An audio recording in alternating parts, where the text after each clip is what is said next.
अस्सलाम वालेकुम नाजरीन, मैं सैयद आमिर हनीफ़, आप देख रहे हैं गवाह न्यूज़। इस साल 10 लाख मुकामी और गैर मुल्की आज़मीन को हज की इजाज़त होगी। कोरोना वायरस पर काबू पाने के लिए गुज़िश्ता 2 वर्षों में हज के मौके पर आज़मीन की तादाद बहुत कम थी। हफ्ते को सऊदी हुक्काम ने कहा है कि इस साल 65 साल से कम उम्र अफराद हज कर सकेंगे। तमाम आज़मीन को मुमलिकत रवानगी से 72 घंटे कबल कोरोना का नेगेटिव PCR टेस्ट रिपोर्ट पेश करना होगा।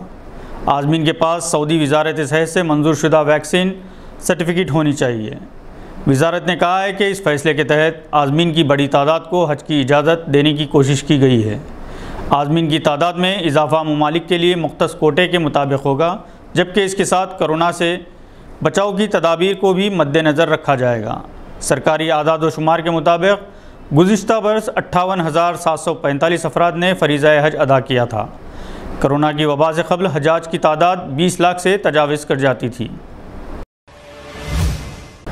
क्या इमरान खान बाजी हार जाएंगे या बाजी उलट देंगे? ऐवान पार्लियामेंट में तहरीक अदम एतमाद पर बयानात जारी हैं।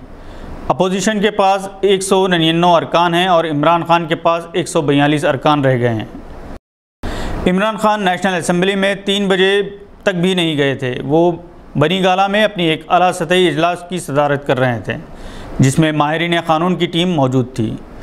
ऐवान पार्लियामेंट में शहबाज शरीफ ने, जो अपने आप को अगले वज़ीर आज़म के तौर पर पेश कर चुके हैं, कहा कि स्पीकर के लिए आज तारीख़ साज़ दिन है।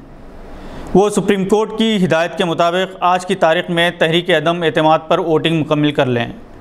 पाकिस्तान के वज़ीर ख़ारिजा महमूद कुरैशी ने ज़बरदस्त दलाइल के साथ इमरान खान की वकालत की और कहा कि इमरान खान पाकिस्तानी कौम को बैरूनी ममालिक की ग़ुलामी से निजात दिलाना चाहते हैं। अमेरिका की ईमा पर इमरान खान ने हुकूमत के ख़िलाफ़ तहरीक एतमाद पेश की जा रही है और जो हुकूमत आएगी वो अमेरिका की कठपुतली हुकूमत होगी। अमेरिका ने हमेशा पाकिस्तान के साथ इम्तियाज़ी रवैया अख्तियार किया। कुरैशी ने कहा कि 9 मार्च को हिंदुस्तान का एक मिसाइल पाकिस्तानी सरहद के 124 किलोमीटर अंदर आकर गिरता है। जब हिंदुस्तान से वजाहत तलब की जाती है तो कहा जाता है कि यह हादिसाती तौर पर फायर किया गया मिसाइल है। यह हादसा न्यूक्लियर ताकतों के हामिल 2 ममालिक के दरमियान जंग का सबब बन सकता था। पाकिस्तानी वज़ीर ख़ारिजा ने अपोजिशन कायदीन की सख्त अल्फाज में मज़म्मत की, जो बैरूनी ममालिक के आलाकार बनकर पाकिस्तान का बेड़ा गर्क कर रहे हैं। इन्होंने मुल्क के आइन की तहफ़्फ़ुज़ की ज़रूरत पर जोर दिया।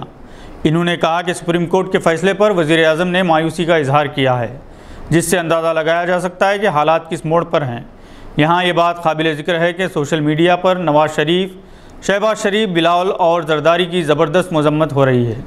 साथ ही साथ चीफ जस्टिस ऑफ पाकिस्तान बांदियाल फ़ौजी सरबराह बाजवा को भी गद्दारों की फहरिस्त में ला खड़ा किया गया है, जिन्होंने इमरान खान की पीठ में खंजर घोंपा है। कुरैशी ने कहा कि आज मुल्क के तमाम गद्दार ताकतें तराजू के एक पल्ले में हैं और तनहा इमरान खान तराजू के दूसरे पल्ले में हैं। आज अगर ये सवाल किया जाए कि कौन बचाएगा पाकिस्तान, तो जवाब मिलेगा इमरान खान, इमरान खान, इमरान खान। इन्होंने अपोजिशन को चूं चूं का मुरब्बा करार दिया। महमूद कुरैशी ने कहा कि इक़्तिदार रहे या जाए, पाकिस्तान के मफादात का सौदा नहीं करेंगे। समझा जाता है कि रात देर गए तक वोटिंग होगी या नहीं, या फिर इमरान खान कोई और तुर्क का पत्ता फेंकते हैं।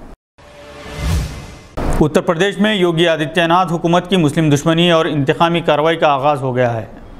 बरेली ज़िला इंतज़ामिया ने समाजवादी पार्टी के रुकन असम्बली शाज़ुल इस्लाम अंसारी की मिल्कियत वाले पेट्रोल पंप को गैर कानूनी करार देते हुए बुलडोज़र चलाकर मिस्मार कर दिया है।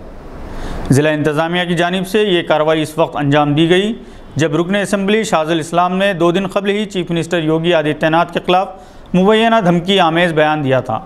ताहम पेट्रोल पंप को मिस्मार कर देने के मामले में रुकन असम्बली शाज़ुल इस्लाम पर ऐसा इल्ज़ाम लगाया जा रहा है कि मज़कूरा पेट्रोल पंप मुतल्लिक़ा इंतज़ामिया की जानिब से क्लियरेंस के बग़ैर तामीर किया गया है।